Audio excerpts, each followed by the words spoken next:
guys, welcome back to my YouTube channel. So this is just a quick intro. I'm currently at the social media week, the first day, and it's at the Accra Mall. So I'm currently there. I'm kind of late, so I just want to see what's happening, and I'll get back to you guys very soon. Media, and we believe that this gathering is essentially important. We want to commend the organizers of this program for the vision that they have in putting together this seminar. We are of the view that social media, like has been said, and digital media is the new ish, that it provides enormous potential, but we also hold the view that without the proper insight, if we do not get opportunities like... People get serious at different times. And ultimately, you've got to get serious. Anyway, so Achimota School is behind us. I just make it into the University of Ghana. And that's where my journey into marketing communication started. Now, before then, if anybody had asked me, what do you want to be when I started, when I was a kid, I think for the longest time, I honestly genuinely didn't know what I wanted to be. And then maybe around class 6, I got locked into wanting to be a banker. Now, thinking back, I don't know that I knew any bankers necessarily, but I mentioned my parents used to work at the ministries, and so they used to work. Their office was on Marine Drive, okay, where the Valco head office is today, near behind the stadium. So when we got picked up from school, we would go to my mom's office, and then back in the day they didn't have ATM, so they didn't have the luxury of she needs cash, she go and hit an ATM, so she would go to the bank. So Barclays Bank High Street was her bank, and so we'll jump in the car and we'll go to Barclays Bank High Street. And I think for me that's where mommy gets her money, so that's what I want to be. So I wanted to be a banker. Then after that, I thought maybe lawyer. Lawyer is not bad. Seems quite prestigious. But one day on that stretch again once more, for those of you who know where the courts used to be, the circuit courts were on that stretch. So on a trip from the office to the bank, I saw these very old lawyers. These days our lawyers are very fashionably dressed and everything. I know some lawyer friends of mine who dressed to the nines. But unfortunately I saw some old lawyer crossing the street wearing a jacket that was clearly too big for him. So I said, who is this person? What does he do? So he's a lawyer. I said, oh, me, lawyer. End of story. So the lawyer dream died right there. So I went into Achimota School, to the university thinking, okay, banker, we'll just do the banker. So once again, given the way our educational system is structured, I started studying economics, and once again, I think it was the top 40 in the class, got the honor of being offering an economics major. The next 20 got the chance to do an economics and other combined major.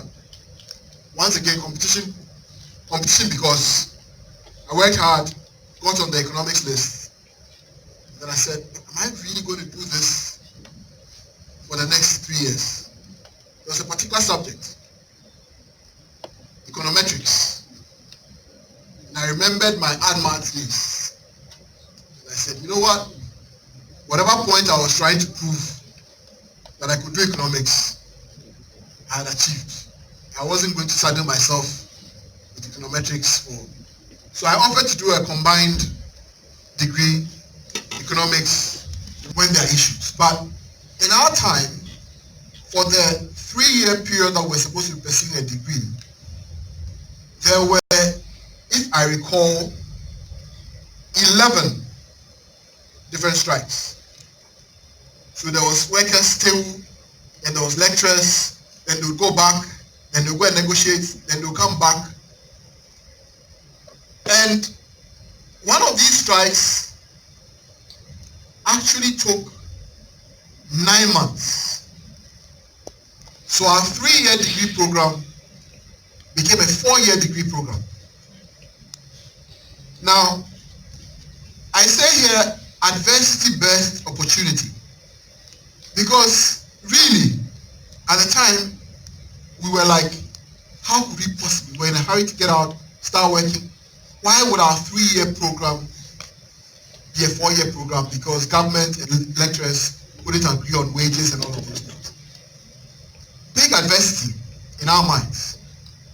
But that period also for me became a period when we started doing other things as students because there was nothing else to do.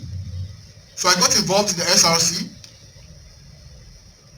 I'm proud to say we set up at the time the beginnings of what is today Radio Universe. There was nothing like issue the command, print on flexi. No. You had to draw the billboards. Coral Draw, which was the primary medium for design at the time, was in like stage 2 or 3. In those days, you don't sit in your office, do an ad, and put it out on social media. All right, we're welcome. Ads had to go through a vetting process. And because we were just coming off the back of the times when there was only one FM station and only one TV station, all the TV ads were vetted at GBC. So you line up all your ads, do your cassettes, everything, and on Thursday afternoons, and then later the other Tuesdays, you go for vetting and hope and pray that your ad will be passed. So we could be as creative or whatever, but we had to meet certain ethical standards. So you weren't going to do an ad, promote things that you had no business promoting, and put it out there and say, I'm being creative. Now, even when the vetting ended, there were strict rules for when, for instance, you could air ads about alcohol, for instance.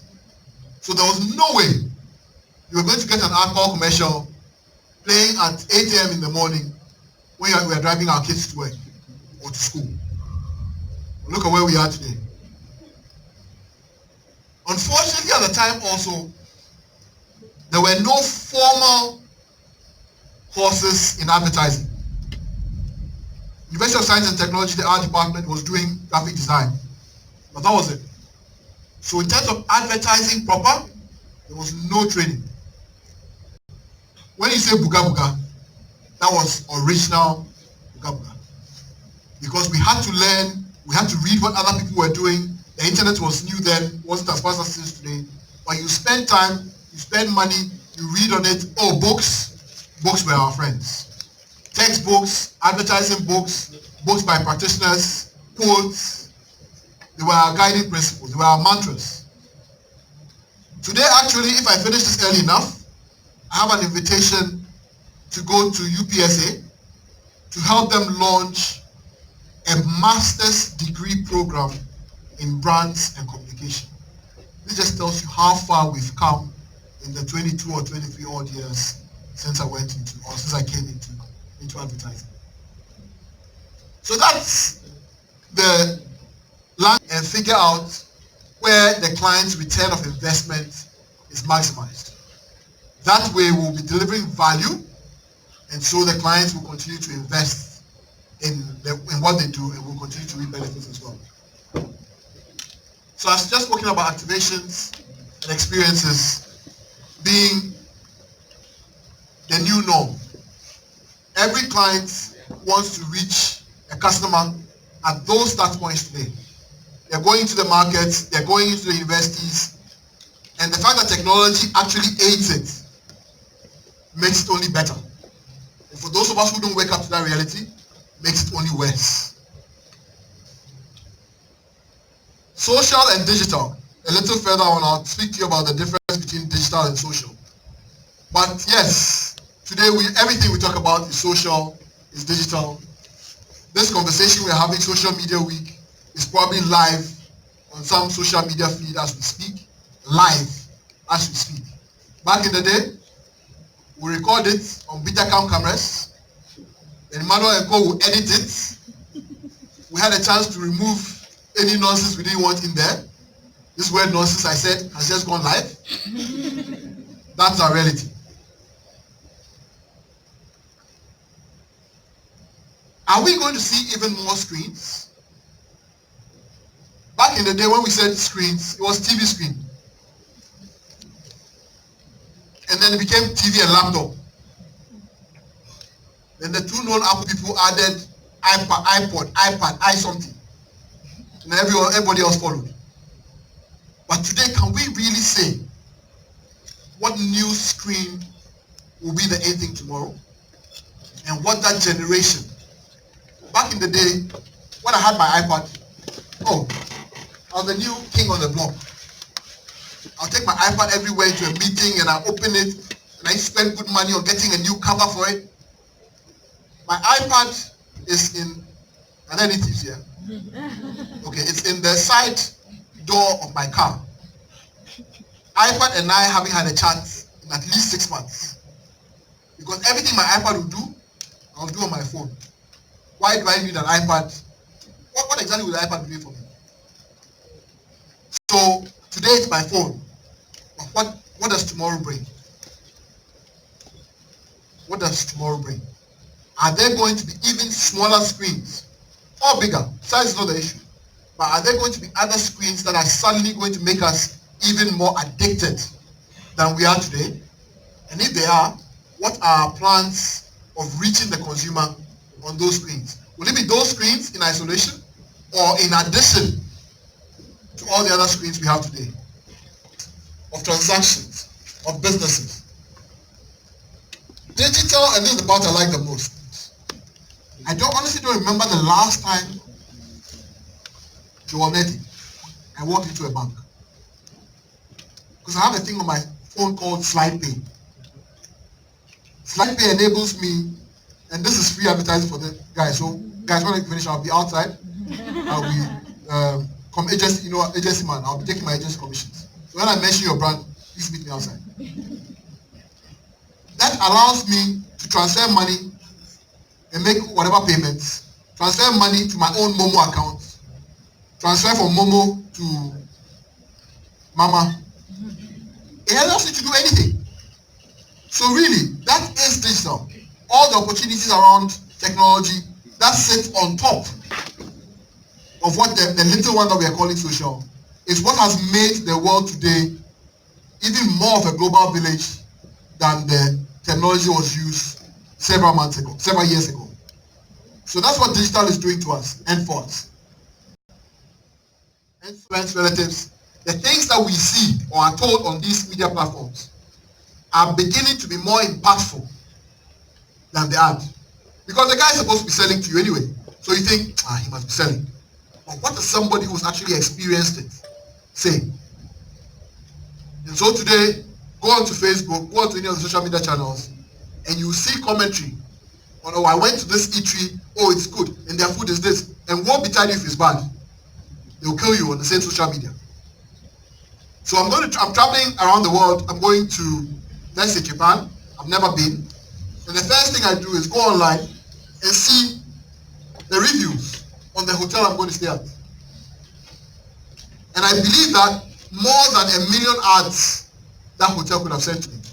Because I'm going to find somebody who's going to give me real things and say, Kwame, there's no Kwame in Japan. Okay. Chincho, somebody, whatever his name is, at the reception, did this and did this and did this. Gave me this kind of service, positive or negative. And so because it's experiential, I believe that because that person is a human being like me, that person has become a friend who I may never have met on Facebook, but that I trust more than my mother. And this person says that particular hotel was good. And so I go online and book. I spend my money on that hotel. That's our reality. So word of mouth based on consumers' experience is going to determine whether you're going to be drawing in customers in droves or whether you're going to be losing them in exactly the same way. So this brings us rounding up to lessons I've learned in this 2 decades plus of advertising or marketing communications. So let's take the first one. I've learned that it's okay not to know what you want to be from day one. I told you that.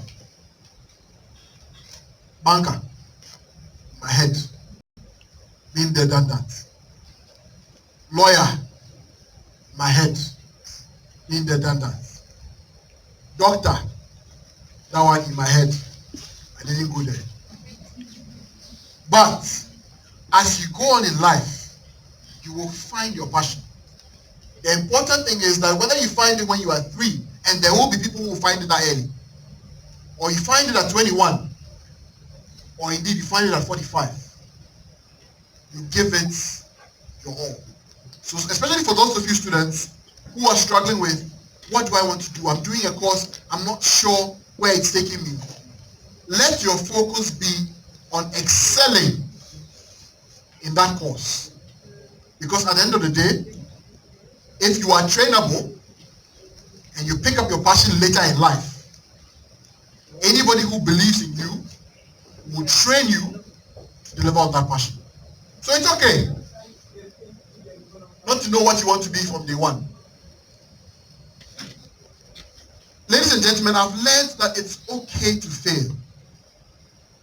Failing in and of itself is not a bad thing. More important than failure, though, is rising every time you fall.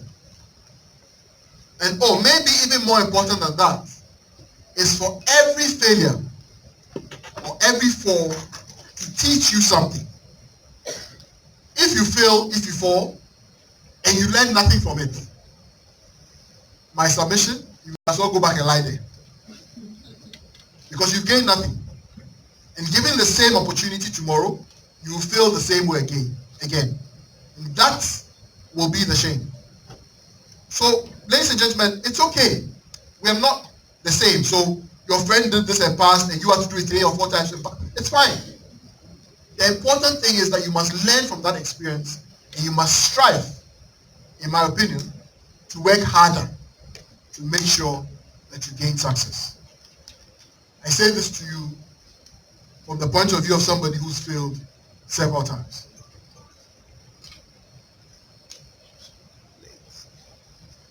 I have learned, and hopefully you've learned as well with me this morning, that adversity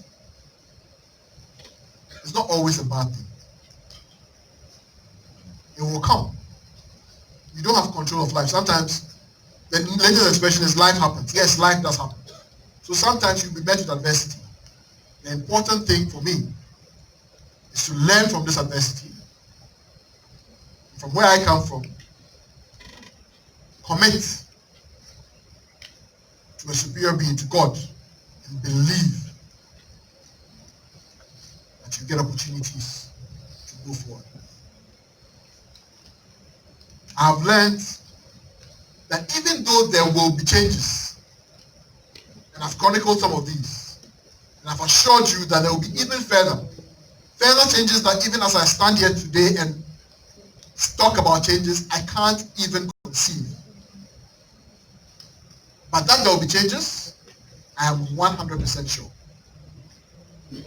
But in spite of those changes, I am even more certain that the industry, marketing, communications, advertising, it's not going anywhere.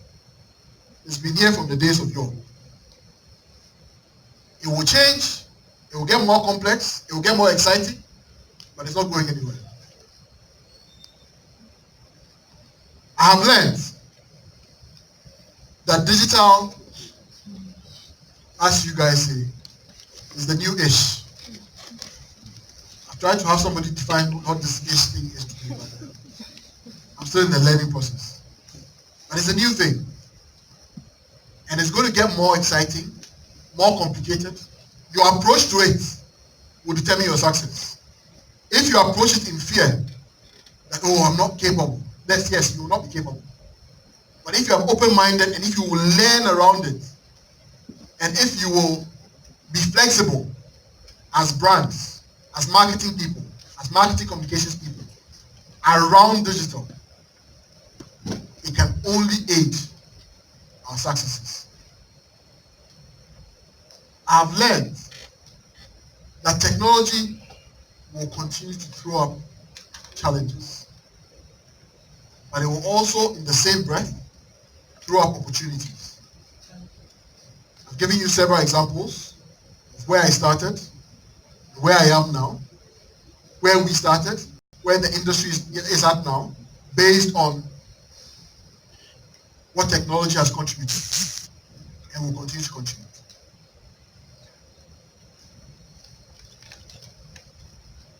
And if there will be opportunities, rest assured that the only ones who will take advantage, who will maximize the benefits of these opportunities are those who are prepared. How are you going to prepare? By being ahead of the curve, by studying, by reading around, by committing. It won't happen by chance. It will take concerted effort to prepare to benefit from these. I have learned that nothing beats working hard. It's hard work. Unfortunately, I find as an employer also that this generation sometimes seemingly is averse to hard work. They say gold doesn't become gold until it's gone through fire. Nothing will ever replace the hard work that it takes to go through the mill to what is the finished product. Please stop looking at people in their current state and thinking that, oh, I want to be like this person. It's okay to want to be like this person, but also please commit to doing what this person did to get there. It is possible. So work hard, play hard, especially in our industry. It's a pressure cooker. It's stress-filled. So you must have time and find time to distress, to play. But let not the play replace the work. And yes, for me, as I would hope for you, pray even harder that grace will find you and bring your hard work to fruition for you.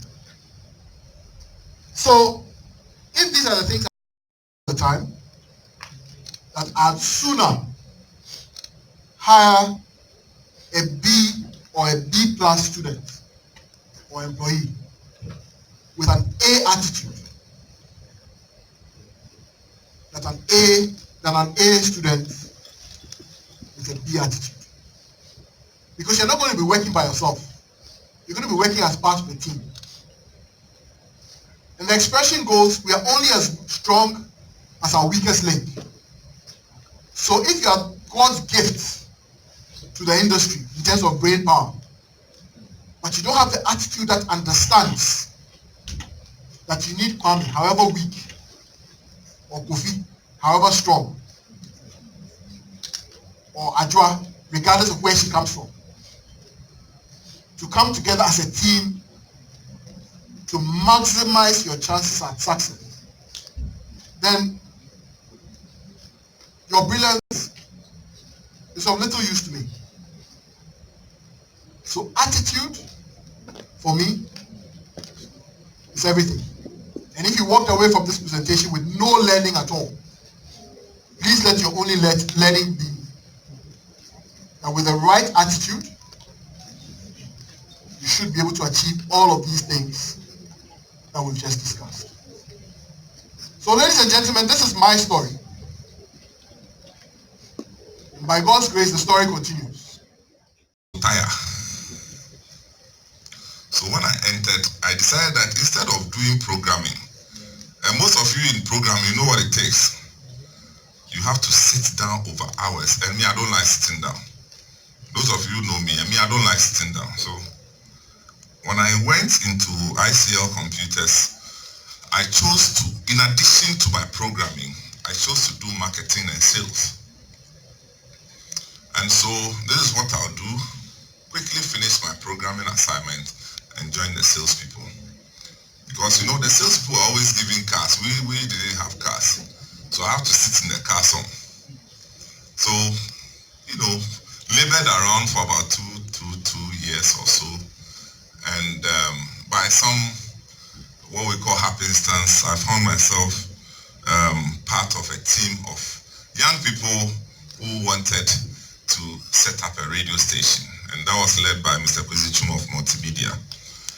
He came with the idea. I had no clue, and I had no clue, and I never thought that media was an option for me. You know, I remember, and brand your afternoon TV for mothers, and brand your late afternoon programming for young people, and brand your evening for news people. Are you getting me? It's difficult to do that for radio today, because radio takes a generic format that this station should stand for, and people tune into the stations that reflect their lifestyles. When it comes to radio, when it comes to TV, people tune into the TV programs that reflect their lifestyles. Are you getting me? Yeah. So, this is why I can call God. God, when I sat in your car, it was on Obonu FM. And he said, no, I don't listen to Obonu. Why are you doing that to me? I get it. Because it's not consistent with your personality, or you don't even understand the language. So these are the just surface of it, the differences. One is program specific. The generic programming reflects the targets. Radio is different. Okay. But that has implications for those who want to reach your audience. Can you use the microphone? I'm saying that has implications for those who want to reach your audience and your business model. Because no, sorry, it's not my business model. That's what pertains in the industry. Yeah, I'm talking generically. Okay. Because let's say if we want to reach a particular audience, it means that for TV we have to look at maybe as an advertiser. Yeah. We have to look at the program. Of course. But for radio, you have to look at the station. Yes, but you use program on the station. But I'm saying generically, the station can be branded as a single format station. Okay, so this is an R&B station, this is an all jazz station, this is an all pop station. It's easier that way. Okay, but even within that, there are segments that appeal to specific spaces within the demographics. But yes, granted, if you are doing TV media buying, you buy segments, program segments. Let's take the gentleman here. Hi, my name is Reginald.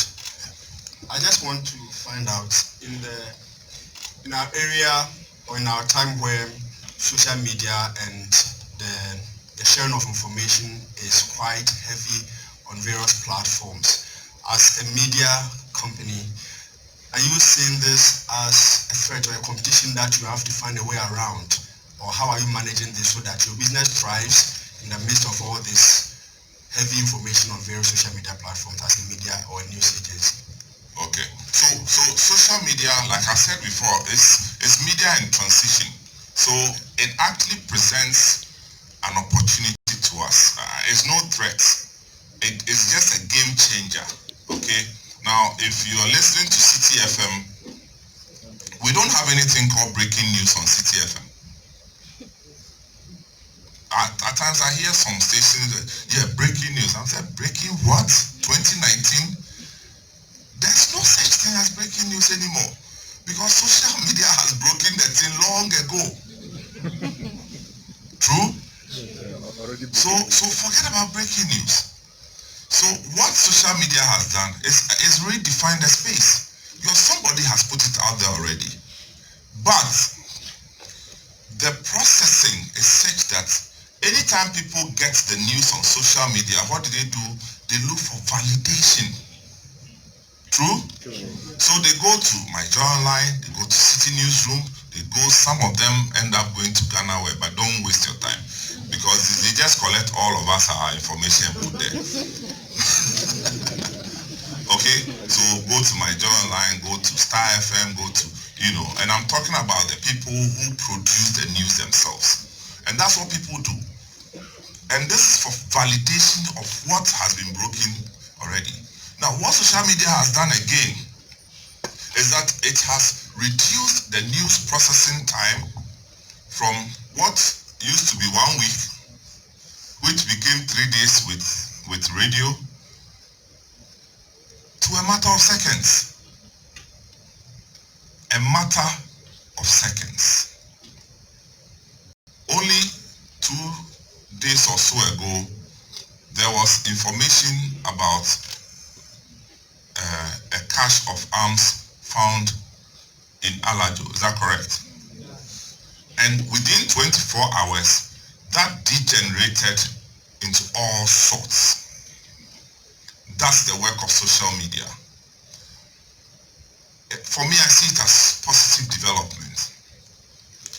The downside, which again presents another challenge and opportunity at the same time to us, is that it gives us a certain space to process half-truths.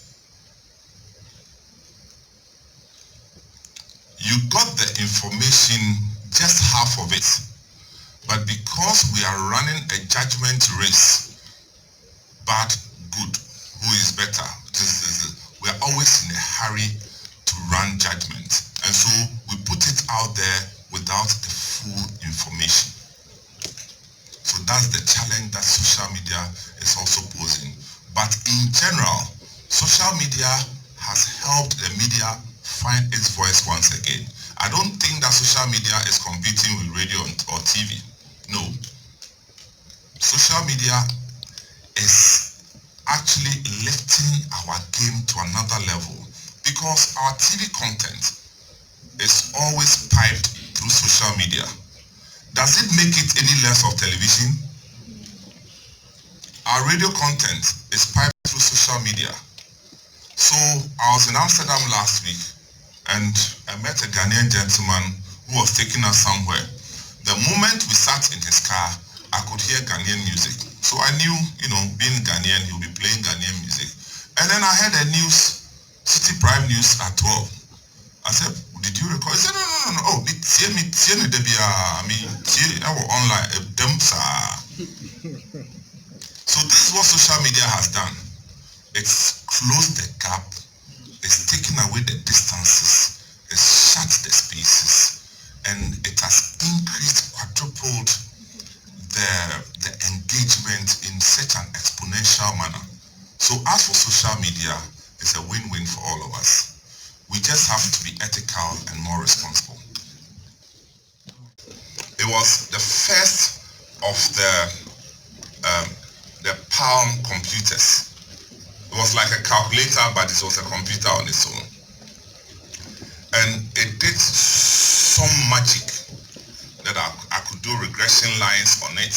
I could do statistics with it. I could do everything mathematics with it. And that's, I thought that was the summit of technology. But 30 years down the line, even the sound is no more.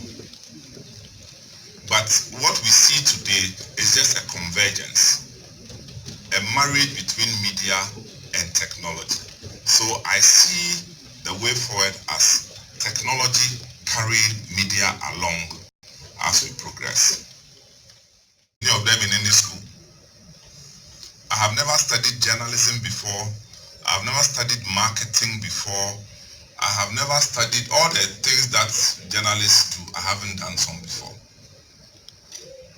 What I know is that I have read all the marketing books that you can think about. Everything by Philip Kotler I have read. Everything by John Cotter I have read. Inside out, I have taught it in universities. But the passion is the driver. The passion to be something and to bring value is a driver. That you can do law and be a lawyer, but you may end up being a better banker because it comes naturally to you.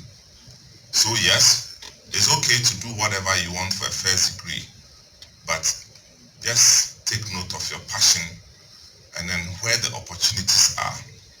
I talk about passion-driven career path, but I also say that this is a third world country. There's poverty here. So make sure that your passion doesn't take you to where there's poverty. Because as of poverty, we don't have medicine for it. All right, thank you. Let's give a hand to Summit. That's it.